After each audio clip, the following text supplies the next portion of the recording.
Mesdames et messieurs, bien les bonjours et merci de nous rejoindre pour cette autre convocation de la semaine du tribunal de l'actualité. Ce rendez-vous sont donc jugés les faits majeurs de l'actualité entre approbation et condamnation, confirmation, vérité, dénégation, parce que tout simplement, nous avons pris le soin de ne jamais rien condamner sans jugement préalable. Et c'est tout un plaisir que de vous retrouver. Commençons cette émission du jour par cette pensée de l'homme de loi, ancien sénateur dans les, on va dire, 62e siècle, on va dire comme ça. Pline le Jeune a dit ceci: dans le gouvernement comme dans le corps humain, les maladies les plus graves viennent de la tête. Dans le gouvernement comme dans le corps humain, les maladies les plus graves viennent de la tête. Bonne méditation en cette journée du 6 janvier 2021 et bienvenue au tribunal de l'actualité, deuxième convocation pour cette semaine. Mon nom est Loukman Sanfo. Ce matin, deux juges au siège, Bernard Bougma, Juge Vaha. Bonjour à tous les deux. Bonjour Président, bonjour Juge Vaha, bonjour Madame, Messieurs. Bonjour Juge Bougma, bonjour Président, bonjour auditeurs et téléspectateurs. Merci à tous les deux et merci également à l'équipe de réalisation qui vous permet donc de nous suivre en direct de Watt FM, également de Tweet TV. Et bienvenue à tous et à toutes. Ce matin, encore une fois, on parle de l'actualité. Vous le savez, Roch-Marc Christian Kaboré, investi président du FASO le 28 décembre 2020 dernier, après donc sa réélection au scrutin présidentiel du 22 novembre 2020, a donc dévoilé ce 5 janvier 2021 son premier ministre pour ce début de son second et dernier mandat. C'est donc Christophe Dabiré qui a été reconduit à la tête du futur gouvernement dont on attend bientôt la formation. Quel regard peut-on y porter? C'est en tout cas l'essentiel de la convocation du jour. Bienvenue à tous et à toutes. Voici la première partie de l'émission, les avant-propos.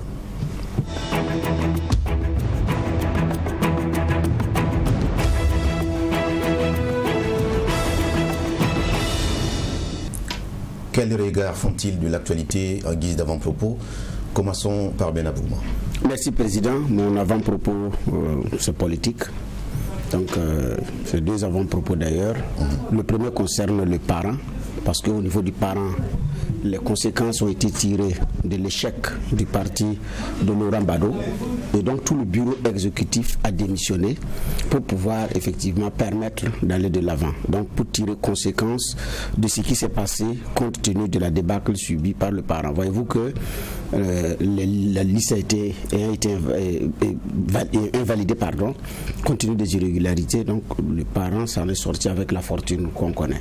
Donc, pour remettre les choses à plat et aller de l'avant, donc le bureau exécutif dans son ensemble qui démissionne et le président qui met maintenant une organisation pour la réorganisation, donc une équipe pour la réorganisation du parti avec dans ses rangs l'actuel ministre de la Culture, l'ancien ministre de la Culture, mais aussi Alphonse Tougouma, qui est souvent passé ici, et donc qui fait partie de l'équipe, parce qu'ils ne sont pas les seuls, pour réfléchir à réorganiser le parti. Je dis que c'est une bonne chose déjà de penser à réorienter les choses quand ça ne va pas, plutôt que de pointer du doigt accusateur, c'est de voir comment est-ce qu'on rebondit. Donc les crises dans les organisations, dans les entreprises, dans les partis ne sont pas en soi un problème. Le problème, c'est comment est-ce que vous gérez la crise, c'est comment est-ce que vous traversez les zones de turbulence. Donc le parent a pris un autre chemin pour mieux rebondir. Maintenant, la grande question, c'est comment est-ce que le parent va rebondir, parce que c'est un parti aussi qui a été secoué avec des frondeurs qui sont allés soit au FPR de Aristide Ouedraogo, soit au MCR de Carlos Toué, avec des fortunes diverses. Certains sont restés au niveau du parent. Donc, il y a des militaires, des cadres qui sont effectivement dispersés dans les partis politiques. Donc, aujourd'hui, comment est-ce que le parent de Laurent Gbagbo va rebondir? C'est la grosse interrogation. Donc, c'est un parti qui avait créé de l'espoir en son temps, qui avait suscité également un grand espoir, mais avec aussi les problèmes internes, les querelles de leadership, ça conduit le parti là où nous en sommes aujourd'hui. Donc, mais l'important, c'est de savoir faire la mue et puis pouvoir rebondir. Donc, le second avant-propos va concerner le CDP, où il y a déjà des démissionnaires également. Adama Zongo, qui n'est plus à présenter, qui a présidé au destiné de la FEDABC, ancien maire de Tanguy d'Assouri, qui également était trésorier général des aéroports du Burkina, et donc qui démissionne. Donc il y a aussi un cadre du parti, parce qu'il est même d'ailleurs du bureau exécutif national, qui démissionne du parti, mais aussi docteur Mamounata Belem, donc Né Ouedraogo également, qui qui démissionnent. Bon, après une élection, il y a toujours des recompositions au niveau des partis politiques. Il y en a qui tirent, il y en a même qui vont pratiquement à la retraite. Il y a d'autres qui changent de positionnement. Donc, mais l'essentiel, c'est de savoir ce qui réellement un parti politique peut compter. Et quand effectivement vous ne vous sentez pas à l'aise, plutôt que de détruire la bâtisse de l'intérieur, c'est mieux effectivement de tirer les conséquences. Donc, ce n'est pas des démissions qui ne vont pas aussi faire des vagues, parce que quand un parti perd un membre, elles ne vont pas aiser, mais quand surtout la personne arrive à ce niveau de responsabilité, où elle est arrivée à être maire ou à occuper certaines fonctions, il y a quand même aussi des militants derrière. Donc, j'ai dit bien, tout ceci aussi c'est la conséquence des élections, mais ça ne va pas être le seul mouvement. Quand le gouvernement va tomber, et quand il y aura des alliances possibles, on verra encore une recomposition. Même ceux qui ont accepté en 2015 aller à la majorité n'ont pas échappé à une telle situation. Le parent et l'UNIR PS en savent quelque chose. Ceux également qui ont fait le choix de l'opposition en ont payé. Il y en a qui ont payé les frais comme l'UPC également et d'autres partis politiques qui ont choisi d'aller à l'opposition. Certains aussi disent on ne bouge pas. Donc en réalité, c'est comme ça. Mais bon, comment est-ce que tout cela va contribuer à l'ancrage démocratique pour que les populations puissent avoir également confiance à l'homme politique? Parce que la confiance effrite à tout moment. Sans souvent on pourra apprécier.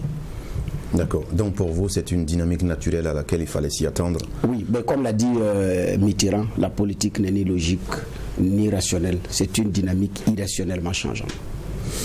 Tellement bien dit. Merci de nous avoir partagé donc ce regard sur ces deux actualités en guise d'avant-propos. Ça va être le tour maintenant du juge au siège, Geoffroy Vahar. Qu'est-ce que vous avez retenu? Oui, merci Président. J'aurai un premier avant-propos qui concerne la maladie à coronavirus. On a notre dernier bilan qui est sorti, toujours partagé par le Chorus, qui fait état de ce que le nombre de victimes du Covid-19 ne cesse d'augmenter. À la date du 4 janvier, donc la situation, c'est 216 nouveaux cas et enregistrés, 216, je le dis encore, nouveaux cas. Donc on a encore une fois dépassé la barre des 200, ce qui est fortement inquiétant. Et quand on voit comment est-ce que c'est dispatché, c'est quoi? 131 cas à Ouagadougou, 28 à Bobo-Dioulasso, 22 à Koudougou, 3 à Boussouma, 8 à Tougouri, 4 à Tengodogo, 2 à Dori, 10 à Kaya, 6 à Sapui et 1 à Zignaré. Sans oublier aussi où il y a un nouveau cas. Quand vous voyez, par exemple, quand il y a 10 cas, ça c'est pas rien, c'est des choses qu'on ne voyait pas. Et 28 cas à Bobo-Dioulasso, on a passé un cap. On a passé un cap. Et il n'y a pas longtemps, dans mon JDS, journal du dimanche soir, je recevais celui qui avait à charge le management risque Covid-19, qui expliquait un certain nombre d'éléments. Il y a la question des gestes barrières, c'est vrai, il y a la question de la porosité des frontières, c'est une réalité, il y a la question climatique, mais il y a aussi la mutation du virus, celui que nous avons au Burkina Faso et qui aujourd'hui est en train de se propager. Comme dans les autres pays, on fait face à une autre vague. On dira la seconde, c'est selon, mais on fait face à une deuxième vague. Et ça, c'est peu que de le dire. Comment est-ce que nos autorités comptent y répondre? Je pense que c'est la grande question aujourd'hui. Étant entendu que quand on regarde le constat qui a été fait et le diagnostic qui a été présenté, ils sont pour beaucoup en termes de responsabilité. Parce qu'il est pointé du doigt la question la question des rassemblements. Je pense que pendant la campagne, c'est eux qui étaient les plus grands rassembleurs du Burkina, quoi qu'on dise. Aujourd'hui, il faut y répondre. Et je pense qu'il faut y répondre de façon pointue, de façon correcte, de façon sincère. Il faut aborder la question de façon vraiment sincère et puis éviter qu'on ne retombe dans certains travers, parce qu'on est en train de voir certains pays autour qui, au regard de la montée des chiffres, sont obligés de repartir vers des restrictions. C'est des choses que l'économie burkinabé ne peut pas aujourd'hui, je dirais, supporter, parce que à la vérité, on a vu les premiers effets, ça n'a pas été simple. Et quand on voit le petit retour qui est en train d'être fait petit à petit pour ce qui est de nos économies et des petits commerces, c'est hors de question pour certains de se revoir retourner dans un genre de léthargie pour ce qui est de leurs activités. Et là, il faut y répondre très rapidement, et ça se fait avec une certaine fermeté, avec une certaine sincérité et avec un discours qui soit au moins celui honnête, avec des actes qui soient très clairs. j'ai un deuxième avant-propos, cela concerne la SDECA. C'est vrai qu'on n'en a pas encore parlé dans ce tribunal de l'actualité. Depuis le 1er janvier, on est passé à une autre étape, c'est celle de la mise en œuvre de façon très claire. Ça concerne les 54 pays du continent, ça a été ratifié par 34 pour l'instant. On sait que ce qu'on veut, c'est que les 1,2 milliards de consommateurs africains soient ce vaste marché commun-là qui bénéficie à toutes les économies qui font partie de cette zone de libre-échange. On a une réalité africaine, c'est que le constat, on a en gros 16% d'échanges qui se font entre nous, ce qui est très peu, il faut le voir un peu aussi. Et quand on prend des pays comme l'Asie ou l'Europe, ils sont à plus de 60%, ce qui fait qu'ils ont des économies qui ont des vases communicants et ensemble, ils grandissent. Chez nous, ensemble, on ne fait pas grand-chose. Mais on commerce tous avec le reste du monde, alors qu'on a des potentiels qui nous permettent d'avoir des alternatives juste à côté. Ce qui n'est pas justement fait parce qu'on a des barrières douanières qui sont souvent monstres et qui empêchent un certain nombre d'éléments. C'est essayer d'aplanir à 90% ces barrières-là pour qu'on ait un vaste marché qui soit commun. C'est sur 15 ans en termes d'objectifs pour pouvoir descendre petit à petit ces barrières que nous avons. C'est vrai qu'aujourd'hui, il y a beaucoup qui regardent, qui n'y croient pas et qui se disent « Ah, on est habitué à ces bonnes formules et puis après, on se rend compte que à la vérité, c'est que ça n'a été qu'un vœu pieux. » Mais il faut commencer quelque part. Et l'Afrique n'a autre choix aujourd'hui que de s'engouffrer dans un chemin qui a été celui de tout le monde.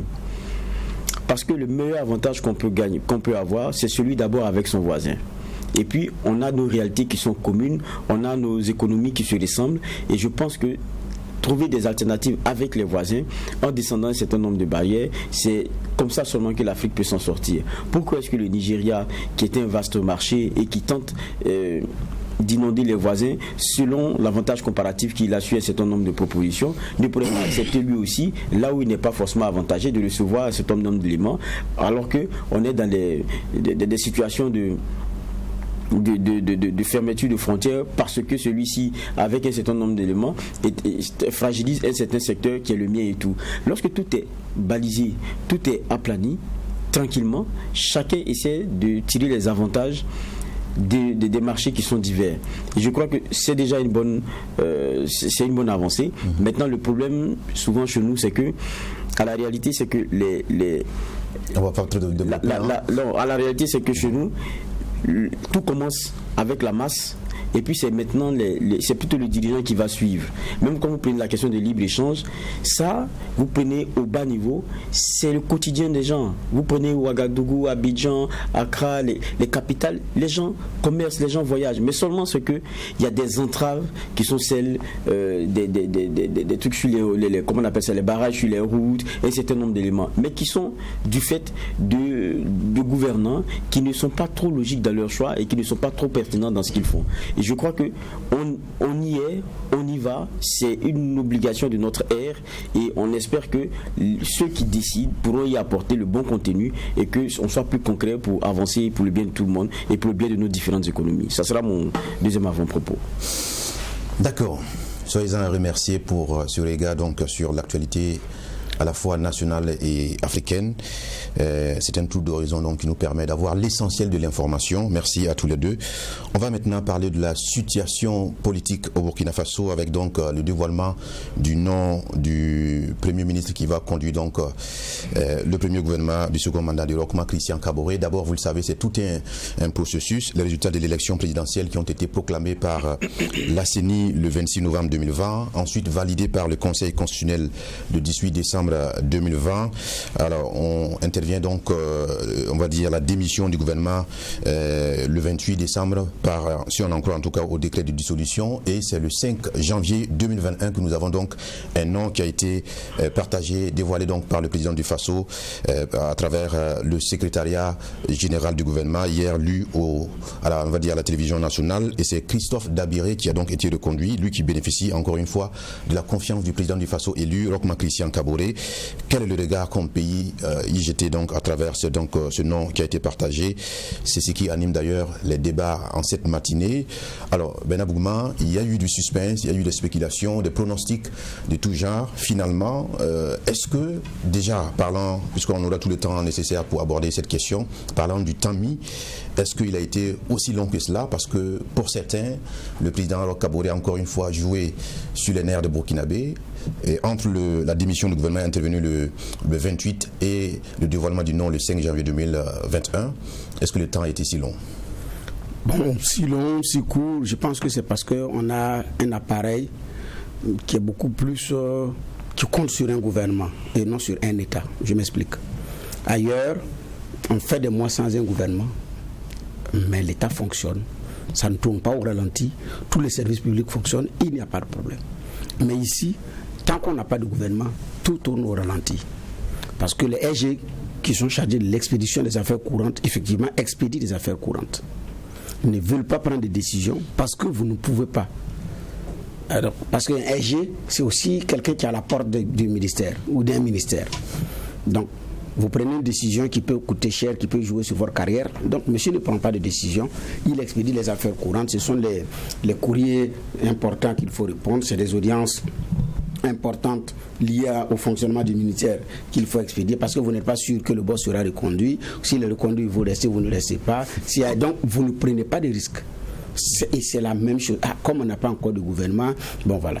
Tous les DG, ou même au niveau région, les choses tournent au ralenti. Ce qui fait que chez nous, c'est vital. Alors qu'ailleurs, vous avez l'État à chaque coin de rue. Vous avez l'État partout. Et donc, même avec ou sans gouvernement en place, ça fonctionne. Mais chez nous, ce n'est pas le cas. Tout s'arrête. Vous avez comment on appelle ça, une signature, un document à régler d'un autre niveau. Dit bon, comme le boss n'est pas là, il n'est même pas venu, le chef de service n'est pas là. Parce qu'il répond, voilà, il répond devant personne encore. Donc, effectivement, les SG n'expédient que des affaires courantes. Donc, ce qui est urgent, c'est ce qui fait que chez nous, c'est long. Sinon, de mon point de vue, c'est pas aussi long que cela. Mais nous sommes adossés à ça. Ce qui fait qu'on retient notre souffle parce qu'un gouvernement n'est pas encore nous. Alors qu'ailleurs, même quand le chef de l'État est empêché, on ne sait même pas ça, ça fonctionne. Parce que la mécanique tourne bien, la machine État est très bien en place, il n'y a pas de problème, tout roule. Mais chez nous, ça ne roule pas. Donc, une démission qui intervient le 28, le 30, le président dit je suis d'accord pour que vous puissiez partir parce que ça n'a pas été rendu public le 28. C'était rendu public le 30. Donc, ça a été rendu public le 30. Exactement. Voilà, qui dit, vu la lettre de votre démission en date du 28. Voilà. Donc, ça a été rendu public le 30, donc 2 jours. Et l'attente des Burkinabés, c'est que si plus ça dure, certainement ça va être une autre personne. Vous-même, vous l'aviez dit, est-ce que quand le chef de l'État met qu'il écrit qu'il est mis en fonction, est-ce qu'il faut rêver? J'ai dit non, c'est un langage qui est purement administratif, mais qui ne signifie pas qu'il viendra ou qu'il ne viendra pas. Donc, sachons rester prudents, effectivement. Donc, ça a paru long, parce qu'effectivement, nous nous sommes accrochés à ça. Et en même temps, il y a une histoire. 2015, le chef de l'État prête serment le 29 décembre, et il prend tout son temps. Et en 2016, parce que quelques temps après, c'était en 2016, jusqu'à présent, on n'avait pas un premier ministre. Donc ça a mis du temps jusqu'à ce qu'on soit frappé et on ne savait pas qui devait gérer. Alors que s'il y avait eu de la célérité, rapidement, ça allait être facile à gérer. Mais en son temps, les passations de services n'étaient pas faites. Au niveau de la sécurité, qui gère? Au niveau du porte-parole du gouvernement, qui gère? Le ministre des Affaires étrangères, M. Alpha Bari, à un moment donné, s'était retrouvé en train de répondre à des questions qui normalement devaient relever du ministère de la Communication parce que personne n'avait pris fonction et puis on nageait dans un vide, dans un flou. Je dis parce que nous sommes adossés à ça. Et donc, conséquence, alors qu'ailleurs, quand il y a une crise sécuritaire, c'est même pas le ministre de la Défense même qui sort en premier, c'est le technicien, c'est soit le chef d'état-major ou bien le directeur de la police. En général, c'est comme ça. Mais ici, c'est le ministre d'abord. Donc, le SG, en 2016, quand il y a eu l'attaque Cappuccino, ce ne sont pas les SG qui sont sortis, alors que c'est eux qui étaient en place, puisqu'il y avait un flottement.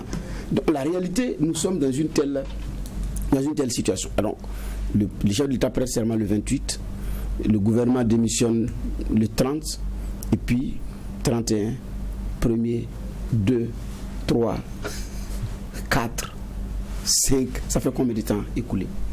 Alors que quand le Premier ministre est connu, il va mettre encore 1 ou 2 jours, peut-être que ça va tomber aujourd'hui ou demain, pour avoir un gouvernement. Et après, M. Sanou, le secrétaire général du gouvernement et du conseil des ministres, va faire encore le tour du conseil des ministres et du gouvernement, va faire le tour pour installer les ministres, les passations de services, avant qu'ils commencent à travailler véritablement. Et quand ils vont venir, peut-être les anciens, s'il y en a qui sont reconduits dans les mêmes ministères, ça va, mais les tout nouveaux.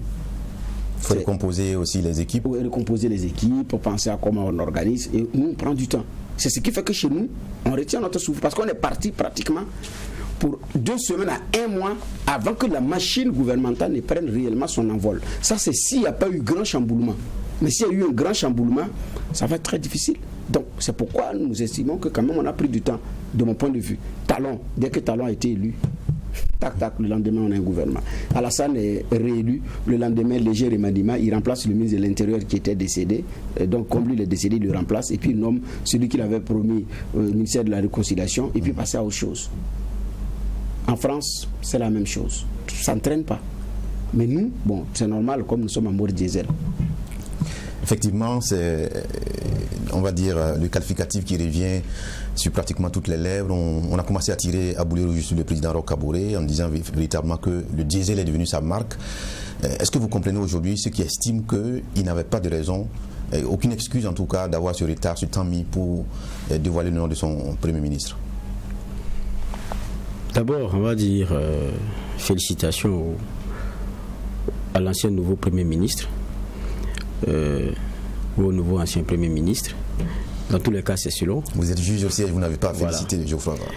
Laissez-moi commencer et puis après vous allez peut-être aviser par la fin. C'est plutôt important. Et puis, deuxième élément, c'est tout ça pour ça. Tout ce temps-là pour ça. Moi, je pense que ça traduit pour moi de façon très claire un genre de malaise.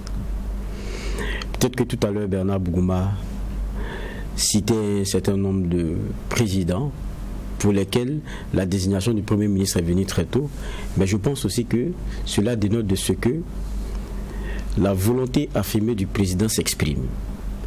Chez nous, on a comme l'impression que ça fait tellement l'objet de bords arrondis que ça prend ce temps-là. On aime à dire diesel, mais laissons les qualificatifs. Je pense que c'est depuis le 26 novembre qu'il a été élu. Prenez même le cas américain, pendant qu'il y avait ils étaient encore dans des qui a gagné, qui n'a pas gagné, Trump il était dans ses délires et tout, mais Joe Biden avait déjà commencé à constituer son équipe, il commençait à donner des noms. Qu'est-ce que ça donne comme image? C'est l'image du non-tâtonnement, c'est l'image de l'organisation, c'est l'image de la décision, c'est l'image de la vision. Maintenant, quand on est dans ce dans quoi nous sommes maintenant habitués, parce que Roch Kaboré n'est pas le premier président du Burkina, hein. On en a connu où dans les choix, ça se faisait, on sentait la main du chef et puis c'est fait, on est parti. Mais on a maintenant l'impression que mais comparaison, laissez-moi terminer. C'est pas une affaire de contexte, c'est une affaire d'homme. C'est une question de décision. Les décisions sont prises par des hommes. C'est une question d'hommes et de poigne. Ici, on a l'impression, c'est là où mon analyse est en train d'évoluer, on a l'impression que c'est pas lui. Il y a un conglomérat avec lequel il faut arrondir forcément les angles avant de décider d'un certain nombre d'éléments. Il faut faire accepter, il faut faire ceci, il faut faire cela.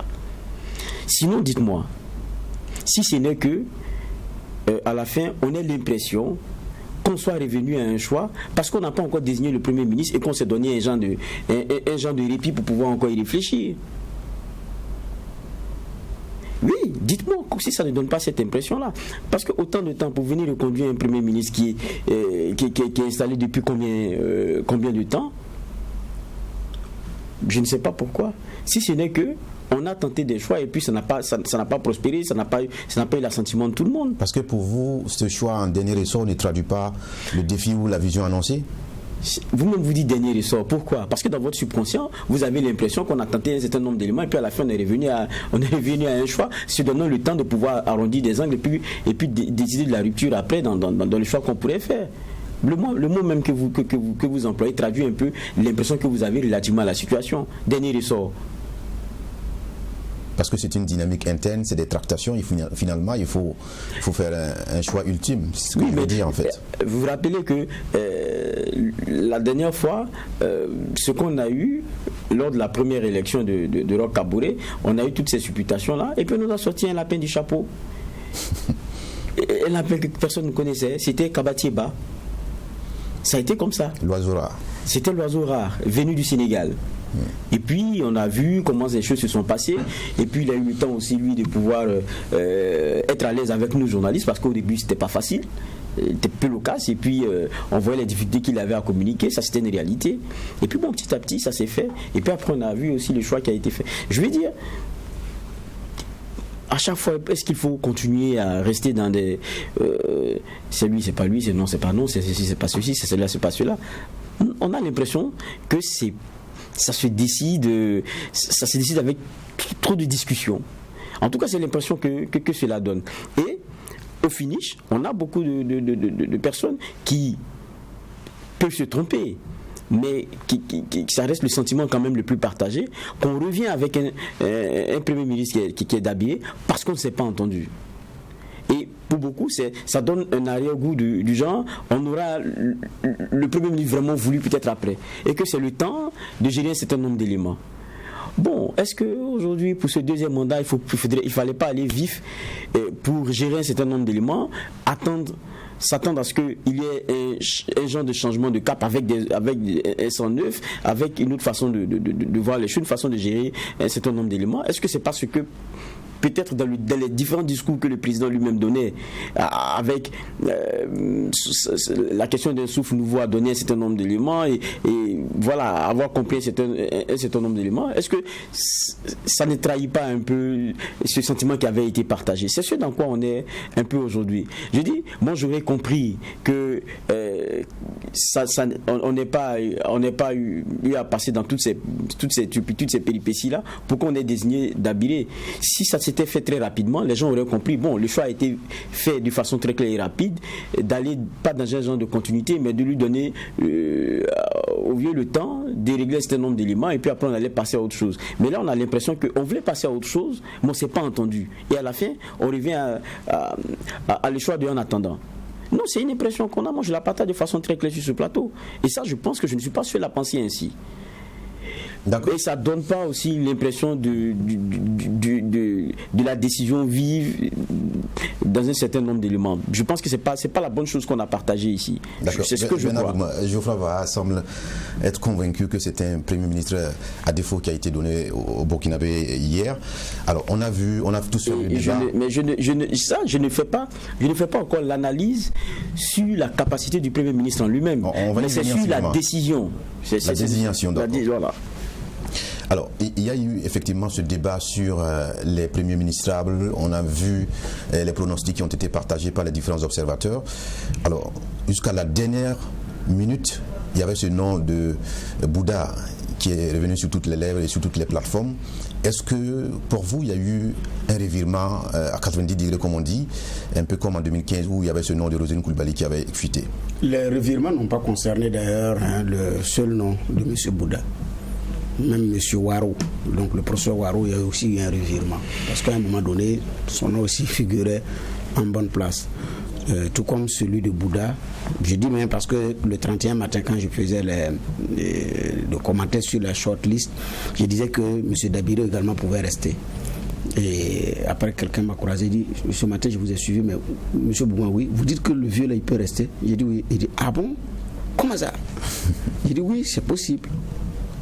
Je pense qu'aujourd'hui, il a compris que c'était effectivement possible. Donc, ce n'est pas le seul nom qui a circulé, même celui de Alpha Bari a circulé. Maintenant, qu'est-ce qui s'est passé dans la journée d'hier? Est-ce qu'ils ont voulu faire à la Roselyne Coulibaly, ou à un moment donné, ça s'est tellement imposé qu'il faut soit le faire pour imposer ou le faire pour noyer? Ceux qui ont lancé cette affaire hier la savent ce qu'ils ont derrière la tête. Maintenant, ce que Staline appelle comment on appelle ça, les idiots utiles, je dis bien, et qui ne savaient pas qu'ils étaient sous le coup de la manipulation. Ils se sont allés à cœur joie, ne sachant pas que celui qui a lancé cette idée a aussi une idée derrière la tête.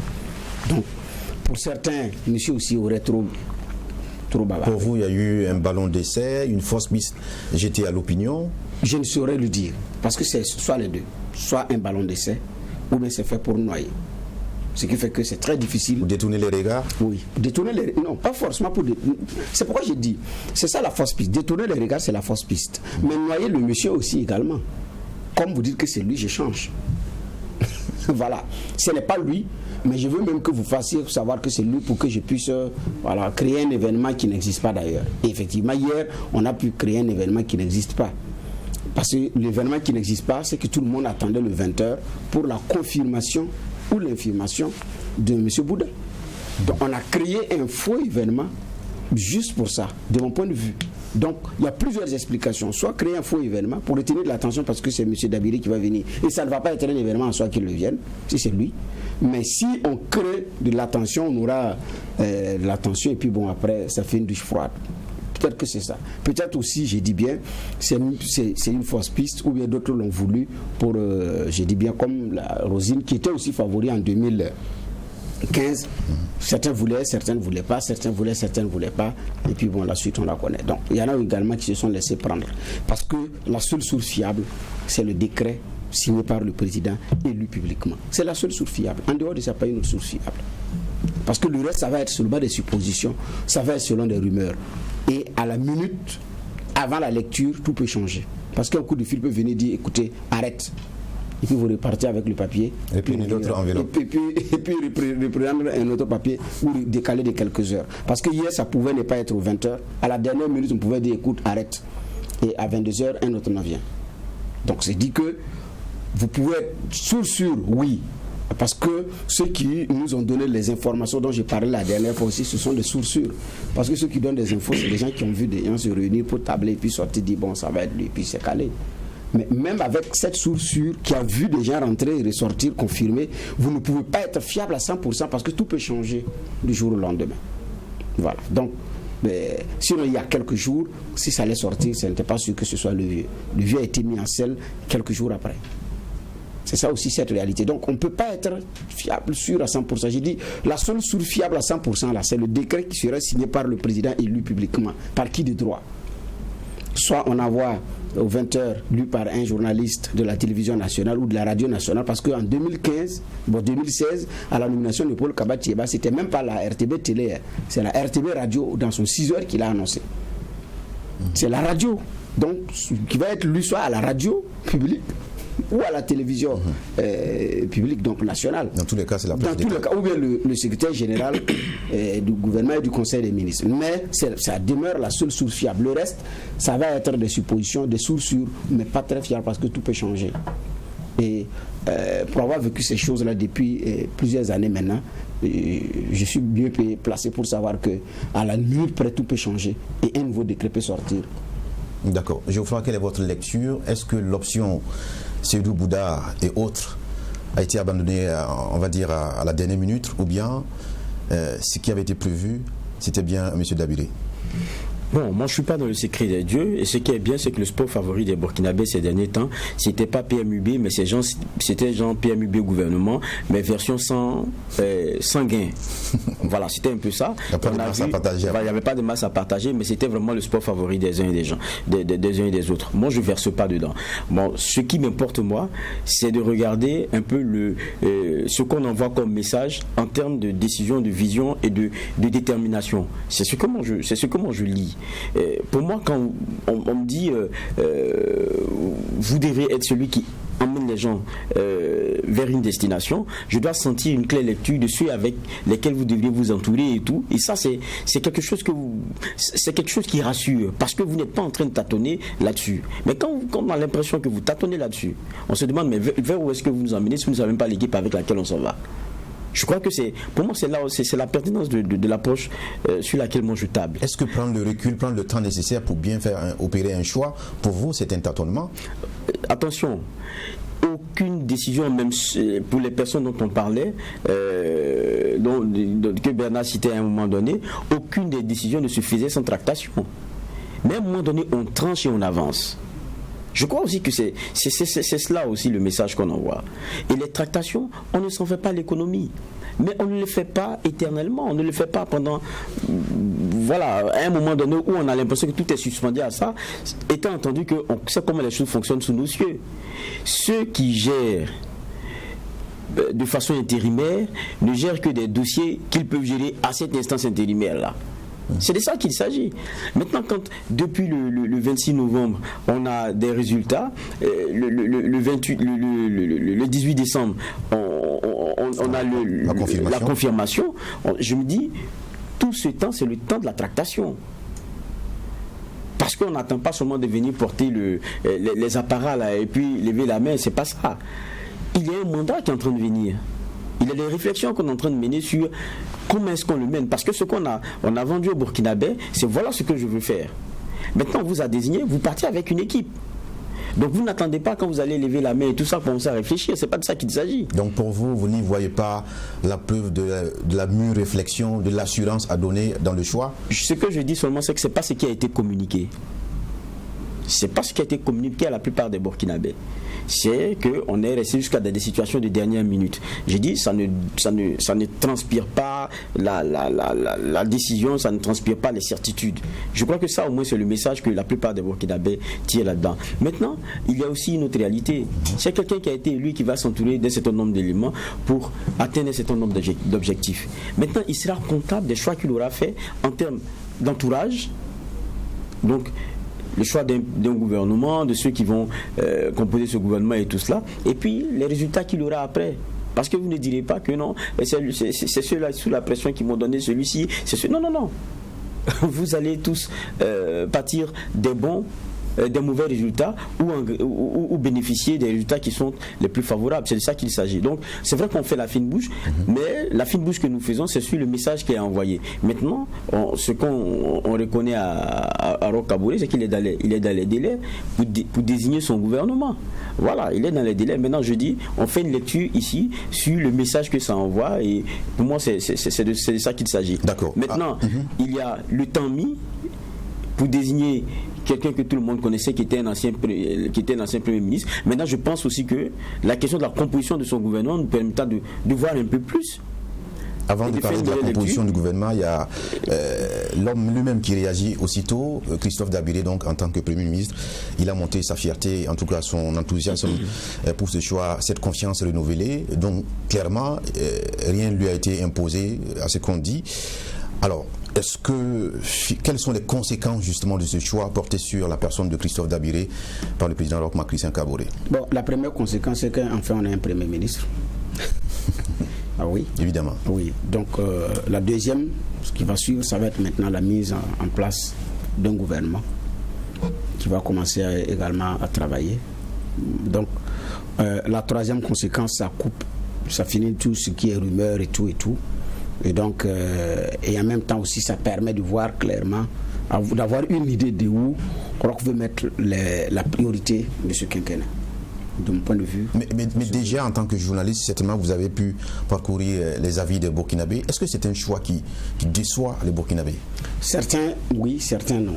Pour certains, oui, compte tenu du fait de la situation difficile dans laquelle on est sur le plan social, donc la fronde sociale, mais aussi de Burkinabés qui doivent se parler et qui ont besoin d'un homme de sagesse, d'expérience, parce que ce n'est pas l'expérience qui manque à M. Dabiré, pour avoir assumé des fonctions au niveau de la Direction générale de la coopération, député, ministre, donc 2 fois ministre, et commissaire de l'UEMOA, donc qui s'occupait des questions de commerce. Donc ce n'est pas l'expérience au niveau international qui lui manque, au niveau national qui lui manque. Ce n'est pas des hommes ou des leviers sur qui il peut appuyer qu'il ne connaît pas. Donc, parce que quand vous êtes ministre de la Santé, vous avez affaire à un public qu'on appelle le SINCHA. que vous devez gérer. Donc c'est un univers qui a un gros syndicat. Ensuite, quand vous avez eu à gérer le ministère de l'Éducation, il y a d'autres gros morceaux également qui vous attendent là-bas. CNCE. Voilà. Donc en ce moment, il n'y avait pas la CNCE. Donc, mais c'est l'univers aussi des syndicats. Donc déjà, c'est cette expérience de négociation avec les partenaires sociaux. C'est cette expérience politique également, parce que j'ai dit bien ancien député. Donc c'est cette expérience que vous avez de comment les choses se négocient même au haut niveau, parce que voilà. Donc la réalité aussi, il y a cette expérience là qu'il a dans les négociations, et puis bon, j'ai dit bien dans la connaissance de certains leviers. L'autre avantage, ancien issu des rangs du CDP, donc quand on regarde le paysage politique de l'UPC au CDP, en passant par le MPP et les autres partis existants, ce sont des anciens camarades qui ont mené les mêmes luttes, les mêmes convictions, donc qui se connaissent très bien. Donc même pour le choix des personnes par rapport à certains postes, je pense que ça ne devrait pas poser grand problème. Donc c'est cet avantage qu'on a de mon point de vue. Maintenant, pour ceux qui voudraient l'avantage d'un jeune qui se lève à 4h du matin pour courir jusqu'à 23h, qui bosse comme un monsieur comme Simon Compaoré, qui malgré le fait de l'âge continue de donner des rendez-vous à des heures tardives de la nuit ou bien très tôt le matin, bon là ils vont déchanter, parce qu'à chaque personnalité son style. Simon a son style.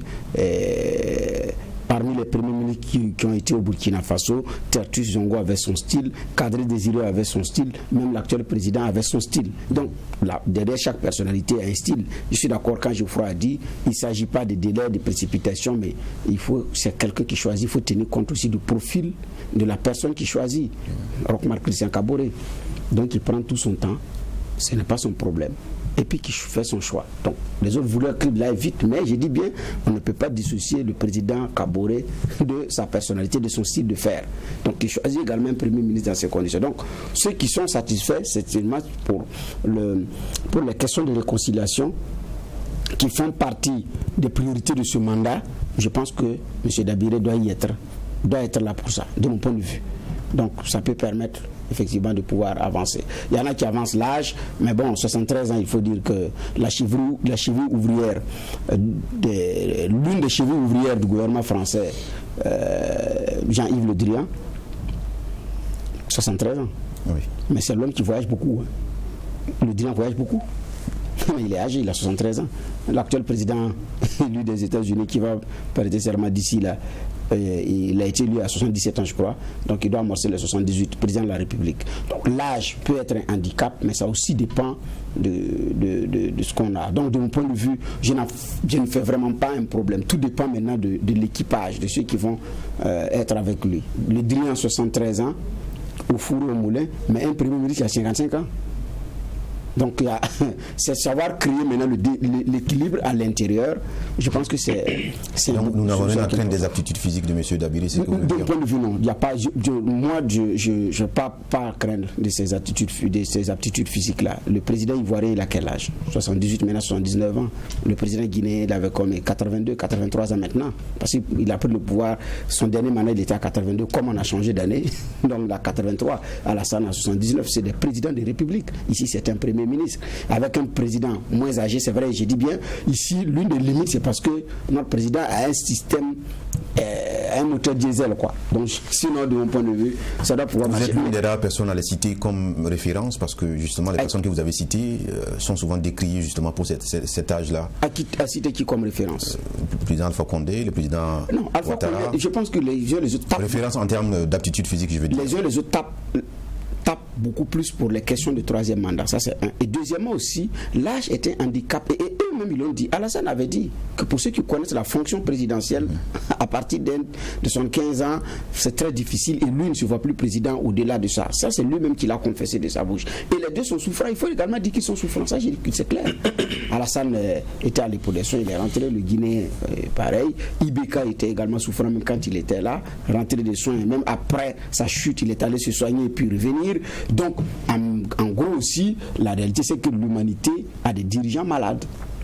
Donc, ces malades qui nous gouvernent là, et aussi la réalité, parce que c'est des hommes qui ont des pathologies, donc il faut vraiment accepter. Donc, ce n'est pas, quand j'évoque l'âge, ce n'est pas que l'âge n'est pas un handicap. Ce n'est pas qu'il n'y a pas de pathologies liées à la vieillesse, mais j'ai dit, il y en a qui sont au four au moulin, mais qui ont plus de responsabilités qu'un Premier ministre, qui sont les présidents des républiques. J'ai dit, et même les États-Unis ont un président de la République que nous estimons âgé. Parce que nous, dans notre contexte, on ne veut plus de président âgé. C'est pourquoi j'ai dit de faire aussi attention au chantre de, comment on appelle ça, du transfert générationnel, parce que même chez eux, c'est pas aussi évident qu'ils n'ont pas de dirigeants âgés. Donc, en fait, c'est de ça que je parle. Donc, quand je cite, c'est pas dit que Alassane, exemple, mais j'ai dit, il est président de la République à tel âge. Et lui, le Premier ministre, moins âgé qu'Alassane, moins âgé que le président américain, moins âgé que le président guinéen. Ce sont les présidents que j'ai cités par rapport à un Premier ministre. Il dit maintenant, ces personnes-là aussi ont eu l'intelligence de mettre des jeunes au poste stratégique. Regardez la composition de l'équipe de Joe Biden. Il y a beaucoup de jeunes. Il y a des jeunes dans l'équipe. Regardons sa colistière. Regardons la composition de l'équipe Macron. Il y a des anciens barons de la politique française comme le Drian et autres. Mais en même temps, il y a des jeunes, tout niveau, qui viennent de commencer d'ailleurs leur carrière ministérielle avec Macron. Donc au Burkina, c'est de savoir également faire cette intelligence-là. Et puis mettre des hommes pour les chantiers. Et puis bon, ça va bouger quoi d'un point de vue. D'accord. Alors, Geoffroy, on va parler de la réalité politique parce que d'ordinaire... Bon, mais moi, je veux bien aussi me prononcer sur cette question. Sur cette question, d'accord. 74 ans, le monsieur, il est âgé. Et puis, on peut citer les exemples. On va aller jusqu'à Biya et autres. Ce n'est pas des exemples qui vont manquer. Mais disons-le tout net, on l'a vu au plus dur de la crise à coronavirus. Lui, la ministre de la Santé, tout le monde a disparu. Mais ça, c'est des choses qu'on comprenait. Nous, on est sur le terrain. Et quand on tourne, on voit aussi la complexité des choses avec le Premier ministre. Il y a l'âge, ça vous rattrape. Ce n'est pas une vue de l'esprit. C'est une vérité. C'est même une tautologie. C'est trivial. Donc, je dis, ça, c'est un handicap. On est dans une seconde vague de la maladie à coronavirus. Quand on dit Premier ministre, c'est le chef d'orchestre. C'est beaucoup de consultations, c'est beaucoup de rencontres, c'est beaucoup d'échanges.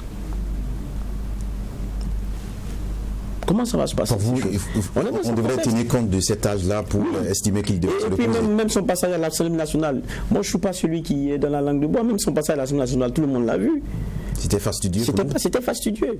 Donc disons les choses tout nettes. On peut tous apporter sa contribution à un moment donné d'une certaine façon. Mais on l'a vu essouffler à un moment. Et aujourd'hui, le reconduire, c'est peut-être pour moi le choix d'arrondir certains angles. C'est quelqu'un qui a beaucoup donné, hein. Ça il faut le lui reconnaître. Et puis quand on parle du choix de la personne, je le disais il n'y a pas si longtemps sur le plateau, c'est quelqu'un aussi qui a de bonnes amitiés avec un monde syndical qui va peut-être se réveiller bientôt. Il renvoie quelqu'un qui est très apaisé, qui pour la question de dialogue ou pour un certain nombre d'éléments pourrait être, c'est vrai, un atout, mais si on veut parler de l'âge, aujourd'hui, ce n'est pas quelque chose qui est un capital positif pour lui. Et pour un Premier ministre, il faut le dire de façon très claire. Une réaction, oui. Oui, c'est pourquoi j'ai dit, tout dépend maintenant de comment vous composez votre équipe en connaissance de cause. C'est pourquoi j'ai dit, l'une des missions certainement, c'est la question de réconciliation, de négociations à l'interne. Et là, je pense que c'est pour ces questions, M. Dabiré quand même fait partie de ceux qui peuvent contribuer à arrondir les angles. J'ai dit que ça doit être l'une des raisons pour lesquelles, si c'est pour aller au chantier, au four et au moulin, ce n'est pas le profil. Maintenant, si c'est pour les exigences, les besoins du moment, là oui. Et même pendant la maladie à coronavirus, ce n'est pas le vieux seul qui a disparu, même les jeunes ministres ont disparu. J'ai dit même les jeunes ministres.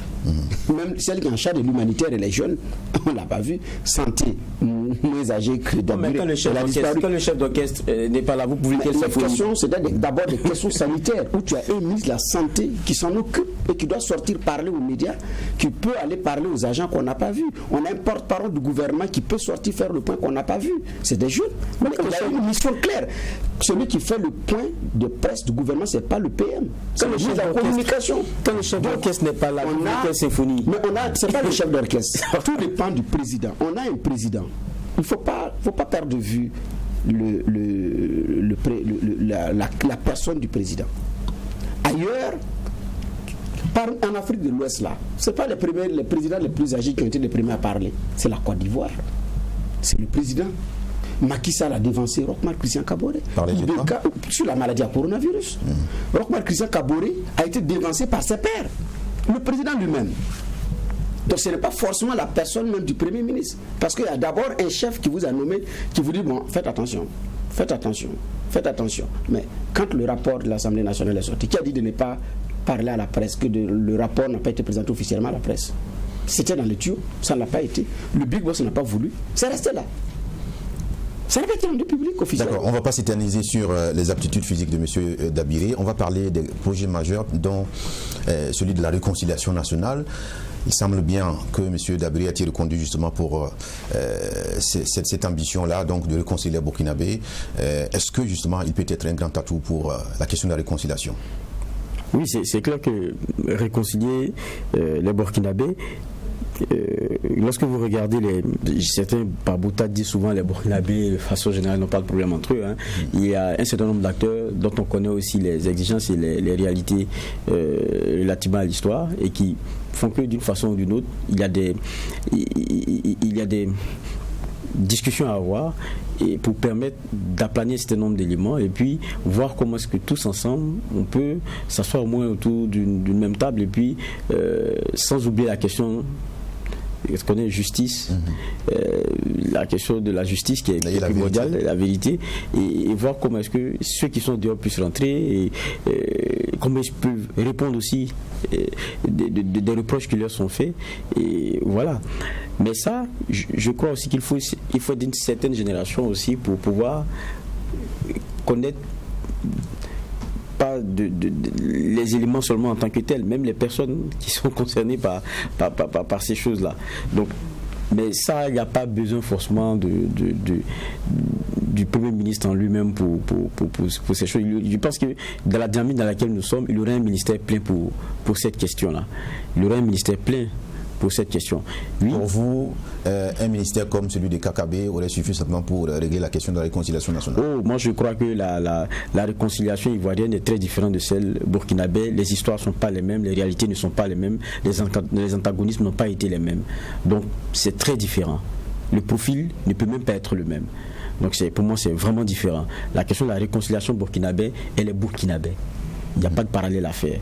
Et c'est vrai, on verra peut-être dans la composition. Ce que je dis, aujourd'hui il y a peut-être à supputer sur la personne du Premier ministre. Maintenant la composition du gouvernement nous donnera un de ces jours. Voilà, nous donnera peut-être une meilleure lecture de la trajectoire qu'on est en train de prendre maintenant. Bernard, vous commencez la question de la réconciliation nationale et la personnalité du Premier ministre Dabiré. Oui, je pense que le mieux c'est de dégager un ministère plein. Parce qu'on a eu la ministre déléguée à la décentralisation et à la cohésion sociale. C'était très difficile. Qu'on n'a pas vraiment senti. Oui, mais c'est difficile. La décentralisation, seul, c'est un gros morceau pour qui connaît les réalités de la décentralisation. Et vous ajoutez encore un ministère de la cohésion sociale, ça fait lourd.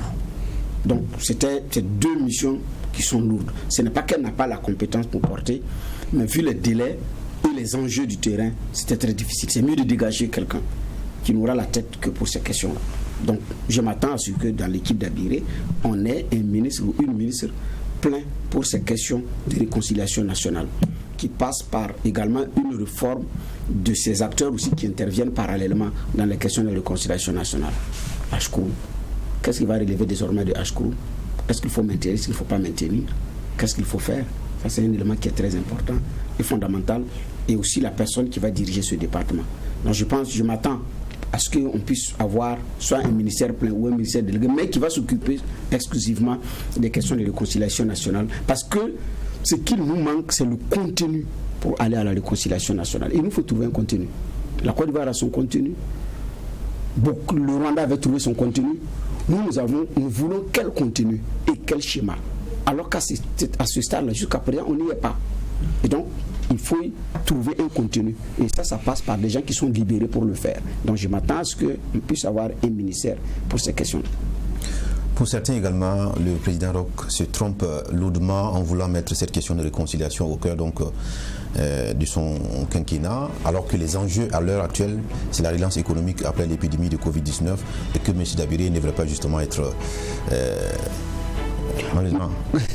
Le temps, oui, allez-y rapidement. Quand à l'intérieur ça va, à l'extérieur ça va. Si vous ne parlez pas le même langage à l'extérieur, ça va être difficile d'amorcer un développement et que les gens acceptent de venir. Parce que chez vous, vous ne vous entendez pas, vous vous tendez des crocs-en-jambe et des pièges. Donc c'est mieux qu'à l'intérieur les choses soient réglées. Là, c'est facile de refléter à l'extérieur. D'accord, on a ouvert une fenêtre alors que le temps s'est épuisé. On va s'arrêter là aujourd'hui. Merci à Geoffroy Bara, merci à Ben Abougma et merci à l'équipe de réalisation. On aura l'occasion de porter un jugement quand l'équipe gouvernementale sera constituée et on aura justement des analystes avec nous pour apprécier. Merci d'avoir suivi cette émission du jour. On vous retrouve demain pour une autre convocation du tribunal de l'actualité. Que la paix nous fasse la guerre, que la guerre nous fasse la paix. Au revoir.